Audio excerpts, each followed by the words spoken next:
एक खातून ने इंस्टाग्राम पर मुझे अपनी कहानी बताई, जिसने अपना हंसता बसता घर खुद अपने ही हाथों उजाड़ दिया और अपना ताबनाक मुस्तकबिल तबाह कर दिया। वो कहती हैं कि मैं एक दीनदार घराने में इस्लामी माहौल में पली बढ़ी। दूसरी लड़कियों की तरह ख्वाहिशात नफ्स की पैरवी मेरा शेवा नहीं था, और ना ही मैंने कभी कोई ऐसा काम किया जिससे अल्लाह ताला नाराज हो जाए। यहाँ तक कि एक शख्स से मेरी शादी हो गई जो कि दिल से मुझे चाहता और प्यार करता था। काफी हद तक मुझ पर एतमाद भी करता था। मेरी किसी ख्वाहिश का कभी उसने इनकार नहीं किया। मेरी जिंदगी इस कदर खुशियों से भरी हुई थी जिसकी पूरे खानदान में ही नहीं बल्कि दूर दूर तक मिसाल नहीं मिलती थी। शुरू में एक दिन मैंने अपने शौहर से इंटरनेट इस्तेमाल करने की बात की, जो मेरी ख्वाहिशात का एहतराम करते थे। कहने लगे कि मैं मुनासिब नहीं समझता, और जब मैंने बहुत जिद की तो वो कंप्यूटर ले आया, जिसका मैंने कसम खाकर गलत इस्तेमाल ना करने का वादा किया। ऐ काश वो मेरी इस जिद के आगे ना झुकते और इंटरनेट इस्तेमाल करने की इजाजत ना देते। मैं इंटरनेट के इस्तेमाल से बहुत खुश हो गई और अपने शौहर के सामने और उनकी गैर मौजूदगी में भी उसका धड़ल्ले से इस्तेमाल करने लगी, क्योंकि वो मुझ पर मुकम्मल भरोसा करते थे। इसीलिए कभी कुछ नहीं पूछा। कुछ दिन गुजरने के बाद मेरी एक दोस्त ने इंटरनेट में चैट के बारे में बताया, और दरअसल चैट एक ऐसा काम है जो इंटरनेट पर मर्द और औरतें बेझिझक एक दूसरे से बातें करते हैं। मेरी दोस्त कहने लगी कि ये बहुत दिलचस्प है। लोग घंटों बातें करते हैं और वक्त कब गुजर गया उसका हिसाब भी नहीं होता। चुनाचे मैं चैट में दाखिल हो गई। शुरू में तो मैंने उनकी बातों को दिल से नहीं लगाया, लेकिन इसी दौरान किसी अजनबी शख्स से मेरा तारुफ हो गया और रोजाना हम दोनों बातें करने लगे। मैंने इन तमाम लोगों में से सबसे ज्यादा उसे बाइखलाक पाया जिनसे मैं बातें करती थी। अब तो मैं घंटों उसके साथ बातें करने लगी, जबकि मेरे शौहर मोबाइल पर मुझे घंटों बैठा देखकर गुस्सा होने लगे, और मुझे अपने शौहर से बेइंतहा प्यार होने के बावजूद वो आदमी मुझे अच्छा लगने लगा। फिर वक्त गुजरने के साथ साथ ये चाहत मोहब्बत में बदल गई। अब मैं अपने शौहर के मुकाबले में उसे ज्यादा अहमियत देने लगी और उनके गुस्सा हो जाने के डर से बच बचाकर उस आदमी से बातें करने लगी। मैं इस मामले में इतना आगे निकल चुकी थी कि मुझे कुछ होश ही ना था। यहां तक कि अपनी बातों को लेकर हम दोनों मियां बीवी में एक दिन जबरदस्त झगड़ा हो गया। फिर मेरे शौहर ने मेरे मोबाइल को खींच लिया। मुझे उन पर बहुत गुस्सा आया कि उन्होंने मेरे जज्बात की परवाह नहीं की, और उनकी सख्ती के बावजूद मैंने ये तय कर लिया कि अब उस आदमी से मैं जरूर बातें करूंगी। वो एक मनहूस रात थी जब मैंने उसे टेलीफोन पर गुफ्तगू की, और फिर मैंने अपने शौहर के साथ खयानत और बेवफाई शुरू कर दी। जब भी मेरे शौहर घर से बाहर होते मैं उसके साथ बातों में लग जाती।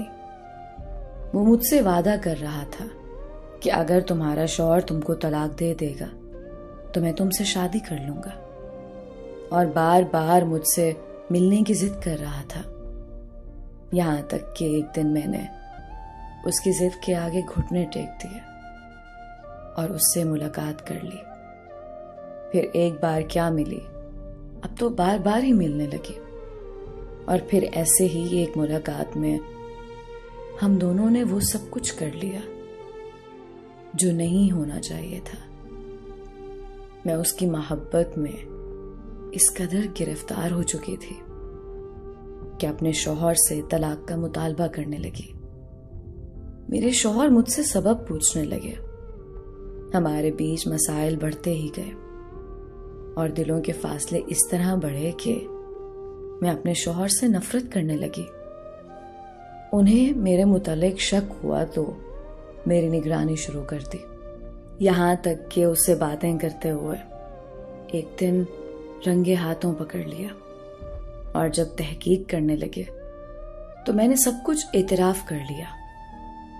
मेरे शौहर अच्छे थे, उन्होंने मुझे कभी रुसवा नहीं किया और ना ही मेरे घर वालों को कुछ बताया।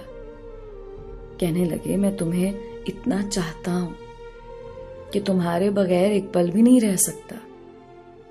और मैं थी कि उनसे नफरत पर उतर आई थी, और वो भी इंटरनेट को लेकर।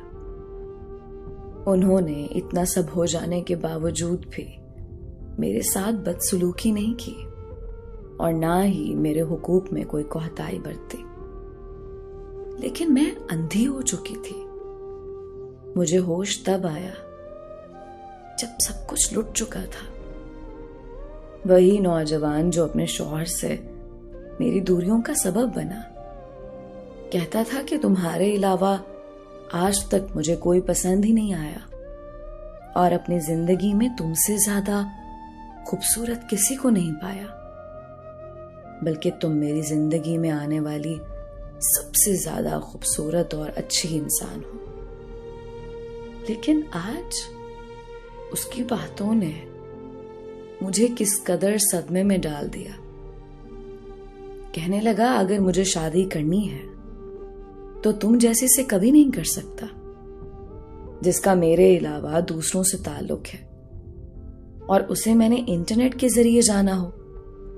और अगर मुझे इंटरनेट के जरिए शादी करना भी हो तो तुम जैसी बड़ी उम्र वाली से नहीं, बल्कि छोटी उम्र की लड़की से शादी करूंगा, जिसको जैसे चाहूं रखूं, ना कि तुम्हारी तरह की औरतों से जो अपने शौहरों के साथ बेवफाई करती हैं।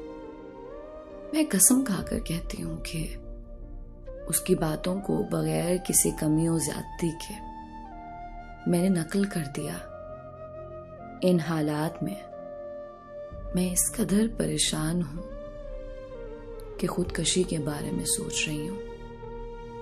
मुमकिन है कि जब मेरा वाकया आप तक पहुंचे तो मैं अपनी जान दे चुकी हूं, या फिर अल्लाह ताला मुझे हिदायत दे दे और इन अंधेरे रास्तों से दूर कर दे।